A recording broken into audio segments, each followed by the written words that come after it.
21ನೇ ಶತಮಾನದಲ್ಲೂ ಮಾಟ ಮಂತ್ರದ ಕಾಟ. ಸುತ್ತಮುತ್ತಲ ಗ್ರಾಮಸ್ಥರ ಸಂಭ್ರಮಕ್ಕೆ ತಣ್ಣೀರೆರಚಿದ ಕಣ್ಕಟ್ ಮಂತ್ರ. ಗಡಿಭಾಗದಲ್ಲಿ ಮಾಟ ಮಂತ್ರದ ಗಡಿಬಿಡಿಗೆ ಕರಗ ಸ್ತಬ್ಧ. ವಿಜ್ಞಾನದ ನಾಗಾಲೋಟದ ಹೊಸ್ತಿಲಲ್ಲಿ ಮಾಟ ಮಂತ್ರದ ಕರಿನೆರಳು. ಪ್ರತಿ ವರ್ಷ ತಡರಾತ್ರಿಯಿಂದ ಹಿಡಿದು ಮರುದಿನ ಮಧ್ಯಾಹ್ನದವರೆಗೂ ಕುಣಿಯುತ್ತಿದ್ದ ಕರಗ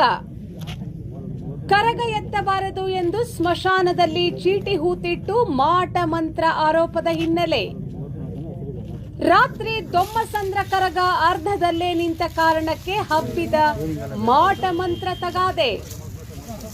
ನಿನ್ನೆ ಬೆಳಗ್ಗೆಯಿಂದ ಅದ್ದೂರಿಯಾಗಿ ನಡೆದ ದೊಮ್ಮಸಂದ್ರದ ರಥೋತ್ಸವ ಜಾತ್ರೆ ರಾಜ್ಯ ರಾಜಧಾನಿ ಬೆಂಗಳೂರಿನ ಅಂಗಳದ ಸರ್ಜಾಪುರ ದೊಮ್ಮಸಂದ್ರದಲ್ಲಿ ಬ್ಲ್ಯಾಕ್ ಮ್ಯಾಜಿಕ್. ತಡರಾತ್ರಿ ಅಬ್ಬರವಾಗಿಯೇ ಕುಣಿದ ಕರಗ ವೇದಿಕೆ ಬಳಿ ಬರುತ್ತಿದ್ದಂತೆ ಕುಣಿಯಲು ನಿರಾಕರಣೆ. ಕರಗ ಹೊರಬೇಕಿದ್ದ ವ್ಯಕ್ತಿಗೆ ನಿತ್ರಾಣದ ಅನುಭವವೇ ಮಾಟ ಮಂತ್ರದ ಸುಳಿವು.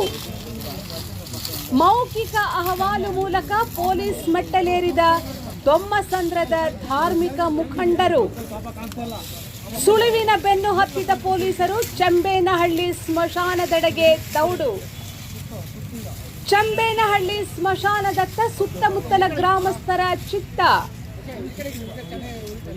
ಚೀಟಿ ನಿಂಬೆ ಹುದುಗಿದ ಜಾಗದಲ್ಲಿ ಶೋಧ ಕಾರ್ಯಕ್ಕಿಳಿದ ಗ್ರಾಮಸ್ಥರು. ಚೀಟಿಯಲ್ಲಿ ಕೆಲವರ ಹೆಸರು ನಮೂದು. ಜೊತೆಗೆ ನಿಂಬೆ, ಅರಿಶಿಣ ಕುಂಕುಮ, ಸಣ್ಣ ಮಡಿಕೆ. ಗ್ರಾಮಸ್ಥರಲ್ಲಿ ಅಚ್ಚರಿ. ಕೂಡಲೇ ಚೀಟಿ ಹುದುಗಿದ ಆರೋಪಿಗಳನ್ನ ಗುಮಾನಿ ಪೊಲೀಸರಿಗೆ ಒಪ್ಪಿಸಿದ ಗ್ರಾಮಸ್ಥರು. ಹೊಸಕೋಟೆ ಮೂಲದ ಓರ್ವ ವ್ಯಕ್ತಿಯಾದರೆ ಬೇತಮಂಗಲ ಮೂಲದ ಮತ್ತೋರ್ವ ವ್ಯಕ್ತಿ ವಶಕ್ಕೆ.